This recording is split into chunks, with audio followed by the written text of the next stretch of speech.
Hi, this is Sean D'Souza, and you're listening to the 3-Month Vacation Podcast. This podcast isn't some magic trick about how to work less. Instead, it's about how to really enjoy the work that you do and to enjoy your vacation time.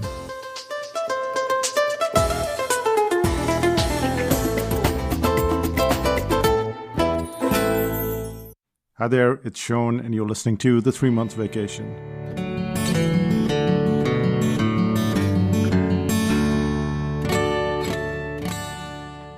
How many dishes would you have for a Christmas meal? If you were a big shot and you lived around the 1600s, you'd be sitting down to 39 dishes in total. The bill of fare included pies, roasts, puddings, prawns, custards, and jellies. That would be followed by calves' tongues, stewed broth of mutton marrow, bones of mutton marrow, I might add, and then you'd have a thick broth of caponets, 2 capons, a haunch of venison, a leg of lamb, a pig. And it doesn't stop there. You'd have 3 brace of partridge, 6 teals, 6 woodcocks, a gammon, 3 pheasant, a swan, a breast of veal, sturgeon, 10 plovers, 3 ducks, a kid, that's a baby goat by the way, and a chine of beef. Oh yes, there was salad too, even though that was mostly meat-based. That was Christmas lunch. Guests had 20 first courses and then 19 second courses, and 19 courses followed. Now, if you and I could go through such a staggering amount of food, we'd be unable to do much. We'd be rooted to our seats, unable to contemplate our next move.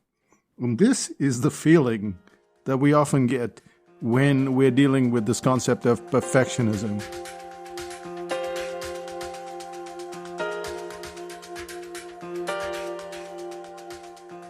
The fear of being imperfect isn't an inborn fear, but it soon comes to dominate our lives and we feel stuck. However, there are reasons for this incredible burden that all of us contemplate at some point in time. And, of course, there are ways out of it. Ironically, these fixes are pretty perfect. So let's dig a little deeper into why we consider ourselves perfectionists in the first instance. Let's step into the world of art. What if you were told that 500 artworks of a famous artist had gone missing? The art world would be wringing their hands in horror at such a thought, and yet that's precisely the story of Claude Monet. And as you probably know, Claude Monet is one of the most celebrated Impressionist painters of the 19th and 20th century. His desire to create the perfect artwork was so great that in his lifetime he is reputed to have destroyed over 500 pieces of artwork. If you think it's a tragedy, it is, but then so is the work that we all think is not perfect. The moment you start to create something, you're instantly filled with thoughts that you are completely off course, or that at least some correction needs to be put in place. When I was writing this piece, for example, I noticed how the cursor moved back and forth, trying to fashion the precise thought. And if I were to record these words on a podcast, which I'm doing right now, or on a video, there is a good chance of stopping and starting and stopping and starting, and a lot of deletion. By any standards, you and I would call ourselves perfectionists. In reality, all we're expressing is self-doubt. If we're writing, it's writing doubt. If we're singing, singing brings on singing doubt. We don't have walking doubt. We don't have how we're lifting our spoon doubt. But anything that matters, now we have doubt. Anything that matters. We tell ourselves we are positive people. We're not negative. And that is because self-doubt sounds pretty defeatist. It sounds like you're giving up. So we choose a more progressive sort of expression. We just call ourselves perfectionists. However, if we were to undress the term perfectionism, all that's left is merely self-doubt. Recognizing the phenomenon of doubt is crucial to get the next word on the page. 3 days ago, I was brimming with confidence at the thought of writing this article. Then, of course, I had to sit down and do an outline and then write the article, and as the clock raced towards 5 p.m., the doubt started to creep in. Are these ideas worth writing about? Hasn't somebody already expressed it before? Do I even have something valid to say about this, or am I just repeating myself over and over again? And sooner or later, those doubts, they all fight for real estate space. They all say there's no point in putting out this information because it won't be up to the mark. But how would I know that it was up to the mark anyway?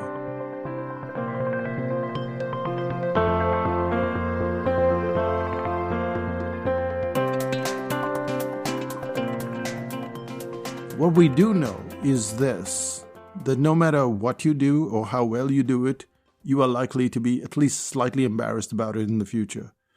Whatever you do today, anything, you're cooking a meal, you're writing a book, you're singing a song, almost anything that you do today, you're going to be embarrassed about it in the future if you keep doing it, because you're going to get better at it. So if you're really the perfectionist you claim to be, you will undoubtedly get better at what you do, which means that your current work, no matter how much you want to improve it, is not as good as it will be in the future. All of that so-called perfectionism is relatively pointless because your work will be superior, better in the future. And when we say future, we tend to think of it in a few months, even a few years away. The reality is that the future is a lot closer. Your work could be and will be better tomorrow morning. It'll probably jump a few steps in the afternoon itself. Within a day or two, it could jump in leaps and bounds. All of this happens very quickly and with relatively a tiny bit of effort, but only if we're willing to deep freeze the self-doubts from now on. But how do you quell those thoughts of self-doubt? Imagine you decided to paint the walls in your house. Self-doubt is the first coat of paint. It looks ragged. It looks even terrible. But should we stop now? We should stop. We've done our first coat of paint. It doesn't look good. We should stop. No. We all know that we need a second coat of paint, and then we need a third coat. And then we look at the wall. It's nice and dry. That raggedness has gone out of it. It looks so finished. But something has happened in between all of those coats of paint, and that is we have waited. Imagine a scenario where you started painting the first coat, and before it was dry, you started to then paint over that because you have to put the second coat, you have to make it better. And then as that is still wet, not dry, you're on the third coat. For your work to get any better, you have to let it dry. You just have to. It's like paint. You have to let it dry and then put the second coat, and then let it dry and put the third coat. And this is kind of what we have to do when we're following or doing almost any activity. We have to let things dry, and sometimes it takes years.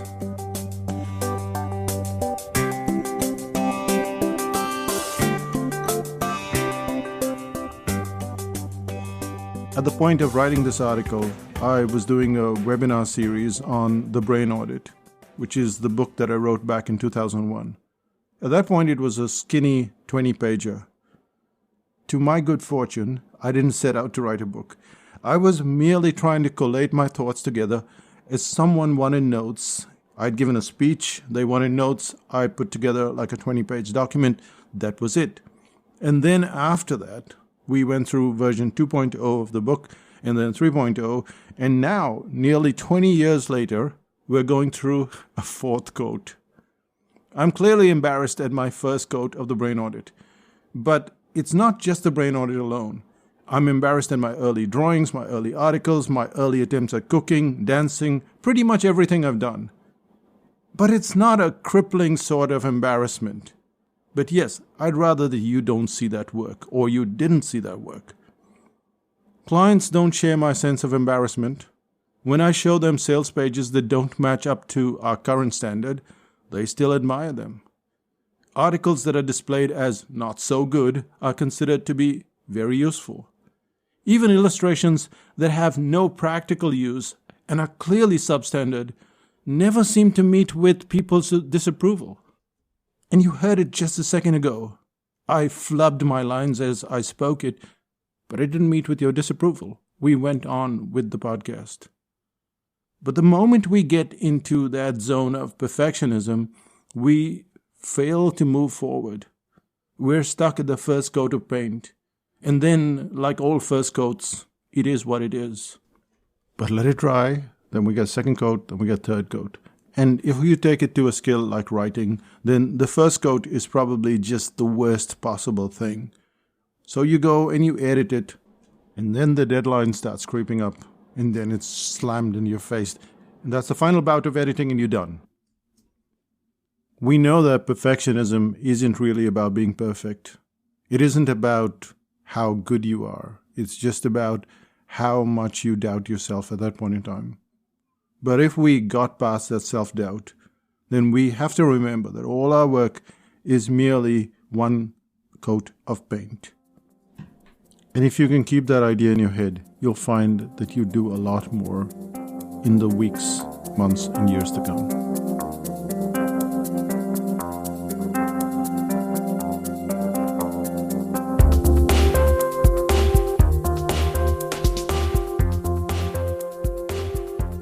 Am I done? I was done, but then someone came back and asked me a further question, and they said to me, "Can you go further into how much time we spend on editing?" So here's the kind of formula that I follow. Let's say you had 2 hours allocated to write an article. So you decide to use up those 2 hours, and then you go overboard because you feel like it needs more work. Hence you spend 3 hours in the aim for perfection. Let's call that method not such a good one. Let's just rewind that a bit. Let's say you had 2 hours to write an article and you spent just an hour and a half on it. And then you let it sit, much like paint. Now you could come back and go over it for another 15 minutes. And then another 15 minutes on the third day. So you had 2 hours, but you spent only an hour and a half. Then you spent 15 minutes on day 2 and 15 minutes on day 3. What would be the net result? The article that took 2 hours over 3 days would be far superior than anything you did, even if you spent 3 hours of it. So I know there are lots of numbers here, but we know that we have an article of 2 hours, we spent 3 hours because we wanted it to be perfect. But instead you spend just an hour and a half, then you edited the next day, 15 minutes, edited on the third day, 15 minutes, and it would be better than your 3-hour article. Simply waiting for the paint to dry produces better work in lesser or the same amount of time. And that is because it is spread over a duration of time. And you don't have to wait months and years for this. You can do this on something that you're working on right away, like a podcast or a cartoon or anything. Stop earlier and then fix it the next day, and then fix it on the third day, spending approximately the same amount of time that you had envisaged.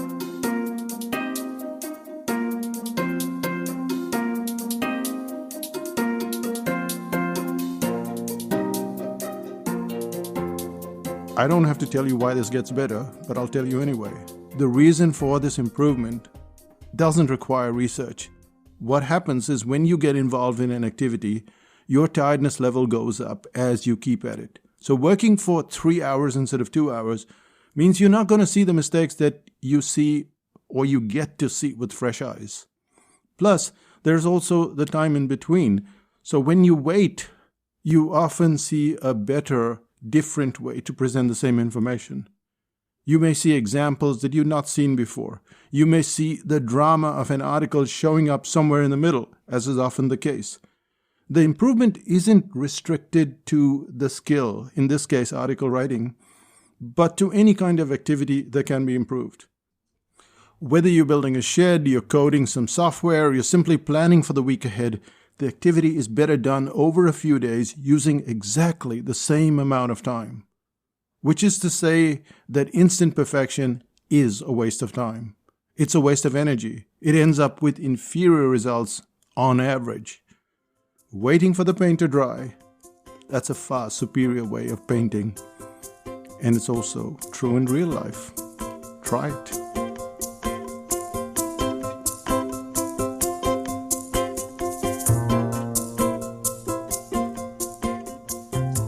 And that brings us to the end of this podcast.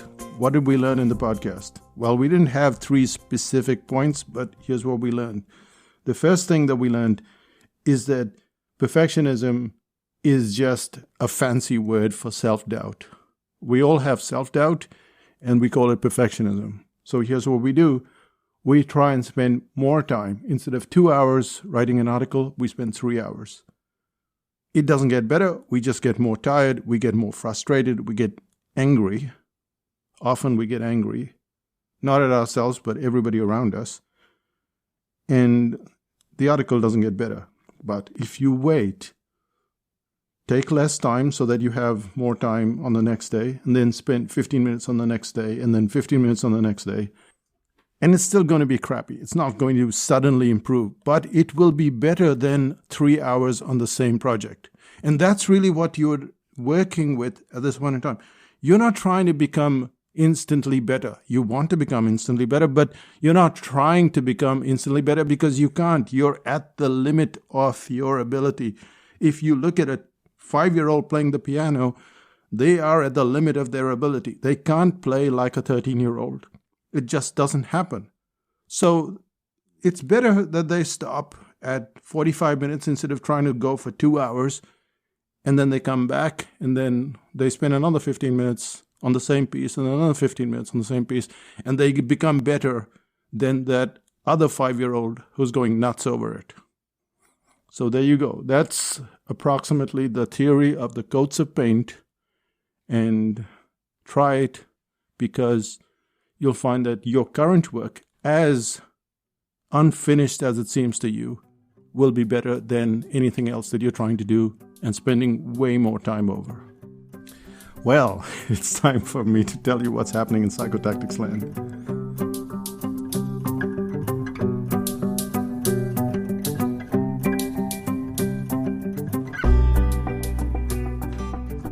On the 28th of July, we have the Information Products course. This is the home study. It's not a live course, which means that you can download all of the information and go through it systematically. And the reason why Information Products is so crucial is because we all depend on it. We all depend on getting a skill in our own time.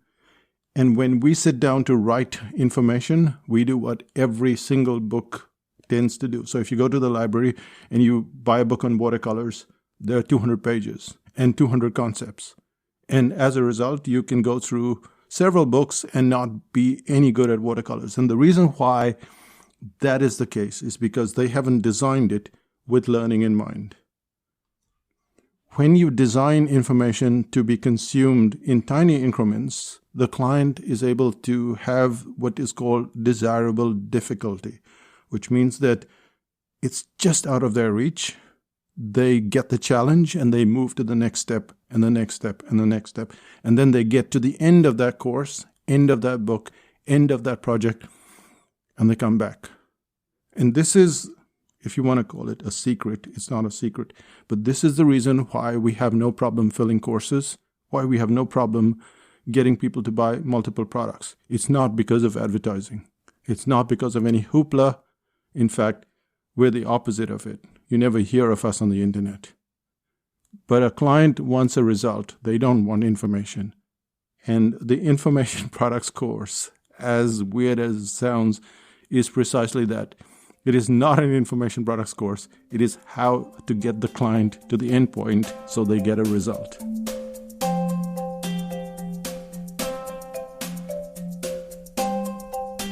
Anyway, for want of a better name, it's called the Information Products course. And if you would like to get the home study, we have 25 copies. It's digital, but yes, only 25 copies. Go on the waiting list, go to psychotactics.com, look for courses, it's there, and get on the waiting list. That's it from Psychotactics land. What else is happening? I did mention the Brain Audit webinar series. That will be sold once we're done with it. It's still available. There are still a few live webinars going on for the next couple of months. So if you still want to jump on that, look for Brain Audit webinar series in the search box and you'll find it. The other webinar series is the one that most people ask for, which is how do I start up, and the psychology of starting up. Again, it's all in the product section. Have a look. And yeah, you'll enjoy it. That's pretty much it from Psychotactics land. I'll say bye for now. Bye-bye.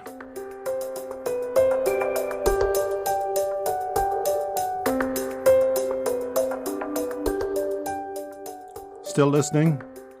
One of the coolest things of starting up something very early is that you don't know how bad you are. And the arrogance or impetuousness of youth is that you think, well, I'm pretty good. Which is what I did when I started out with my cartooning. I was probably 16 years old when I sent my cartoons to the San Jose Mercury News. And the only reason I did that was because I had a pen pal in a place called Milpitas, which was in California. And she read the San Jose Mercury News, or that's the newspaper that got delivered to her. Anyway, she thought, why don't you send your cartoons to this newspaper? Which I did. And to my good fortune, some editor at the newspaper, decides to look at the cartoons, write a rejection letter, send it all the way back to Mumbai, India.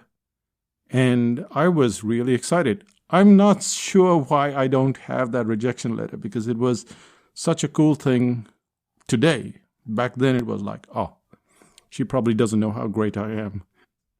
The good thing about cartooning is not a lot of other people can do it, so they don't criticize you as much. They kind of tell you how good you are. And that led me to a magazine called Eve's Weekly, which was a women's magazine, which then led me to the Indian Post, the Indian Express, Midday. These are all different newspapers in Mumbai, and they probably still exist. And then a whole bunch of magazines. And then I started doing covers for Business Week. I started meeting other famous cartoonists, other famous writers. I met actors and cricketers and all sorts of people. And you get this feeling, hey, you're really good at what you do, until someone sends you a cartoon, like my friend Claire. She kept a cartoon that I'd drawn in her book, I don't know, 35 years ago now. She sent me that cartoon. I looked at it and it was horrible. She thinks it's great. I know she's listening to this podcast. She thinks it's really good. I think it's horrible. But that was my capability at that point in time. And year after year, I see an improvement in my work, in my writing, in my speaking, in all of the stuff. And this is not about me. It's just that every time that paint is drying and then we're putting on a new coat, and I'm sorry if this analogy didn't stop at the third coat, but your life continues to improve. On that final note, let me just say that I spoke to a painter, and she's very good at it, and she said, you can paint a house in one coat. Sorry to burst the bubble. Do the 3 coats of paint or the 17 coats of paint. Let's not stick to one coat. I'll say bye for now and see you in 5000 BC. Bye-bye.